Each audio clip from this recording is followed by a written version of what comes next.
In a time of deep spiritual darkness in Israel, when the people had turned away from God and were suffering under the heavy hand of the Philistines, there lived a man named Manoah from the tribe of Dan.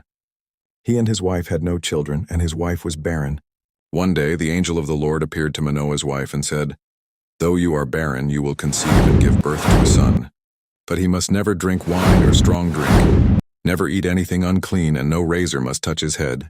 The boy will be a Nazirite, dedicated to God from birth, and he will begin to rescue Israel from the Philistines."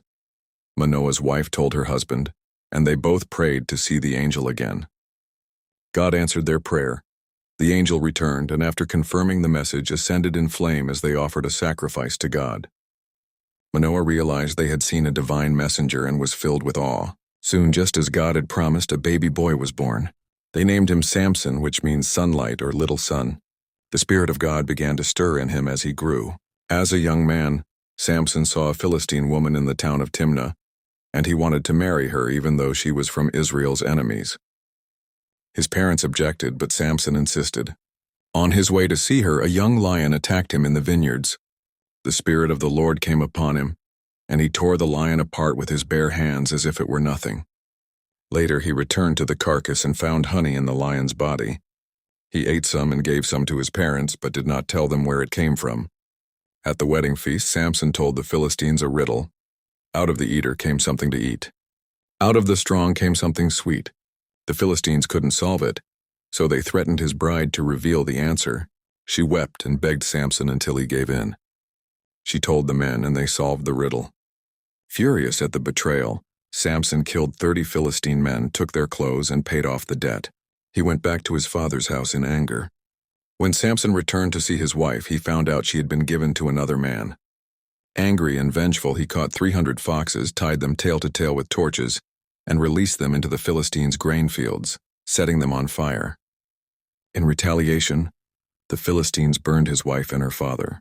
Samson struck them down again with great force. Later, the men of Judah, afraid of Philistine retaliation, tied Samson up and handed him over.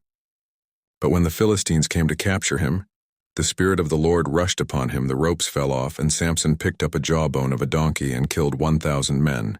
With a donkey's jawbone I have made donkeys of them. Samson judged Israel for 20 years, but his weakness for women led to his downfall. He later fell in love with a woman named Delilah in the valley of Sorek. The Philistine rulers came to her and said, "Find out the secret of his strength. Each of us will give you silver." Delilah tried again and again to get Samson to reveal his secret. Each time he lied to her, saying new ropes or weaving his hair would make him weak. Each time she tested him and he broke free. Eventually, her constant nagging wore him down. "If my head is shaved," he finally confessed, "I will become weak like any other man." That night, Delilah lulled Samson to sleep on her lap and had a man shave his head. The strength God gave him left him. "Samson, the Philistines are upon you," she cried. He awoke and tried to fight, but his strength was gone. The Philistines seized him, gouged out his eyes, and imprisoned him in Gaza, where he was forced to grind grain like a beast. But Samson's hair began to grow back. The Philistine leaders threw a massive celebration in their temple to Dagon, mocking Samson and praising their God for capturing him. They brought Samson out to entertain the crowd. Blind, humiliated, and weak, Samson stood between the two central pillars of the temple. He prayed one last time, "Sovereign Lord, remember me. Strengthen me just once more. Let me with one final act avenge my eyes." Then Samson placed his hands on the pillars and pushed with all his might. "Let me die with the Philistines," he shouted. The entire temple collapsed, killing more than 3,000 people, including all the rulers of the Philistines. Samson died that day, but in his death he struck a greater blow to Israel's enemies than in his entire life. His brothers came to retrieve his body and buried him between Zorah and Eshtaol, where his story began.